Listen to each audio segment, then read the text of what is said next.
આગળ સમાચારમાં વાત કરીએ તો મોરબીથી સમાચાર પ્રાપ્ત થયા છે। મોરબીથી સમાચાર સામે આવી રહ્યા છે। કહી શકાય કે મોરબીમાં 2 દિવસ પહેલા યુવતી પર થયેલ હુમલાનો મામલો સામે આવ્યો છે, જેમાં યુવતી હુમલાને લઈને પોલીસ ફરિયાદ દાખલ કરાઈ છે।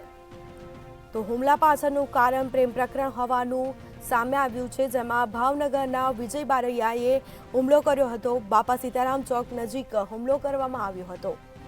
તો લાકડી વડે અજાણ્યા 2 શખ્સો દ્વારા હુમલો કરવામાં આવ્યો હતો। હુમલાના સીસીટીવી ફૂટેજ પણ વાયરલ થયા છે।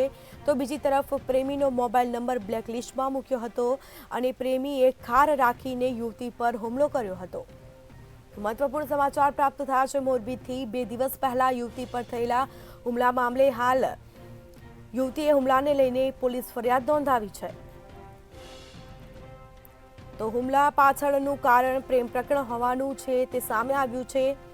તો ભાવનગરના વિજય બારૈયાએ હુમલો કરાવ્યો હતો, જેમાં બાપા સીતારામ ચોક નજીક હુમલો કર્યો હતો। તો લાકડી વડે અજાણ્યા 2 શખ્સો દ્વારા હુમલો કરવામાં આવ્યો હતો। હુમલાના સીસીટીવી પણ વાયરલ થયા છે। આ સમગ્ર ઘટનાના સીસીટીવી ફૂટેજ સામે આવ્યા છે। તો પ્રેમીનો મોબાઈલ નંબર બ્લેકલિસ્ટમાં મૂક્યો હતો અને જેના કારણે પ્રેમીએ ખાર રાખીને યુવતી પર હુમલો કરાવ્યો હતો। તો આ સમગ્ર જે ઘટના છે તેના સીસીટીવી ફૂટેજ સામે આવ્યા છે।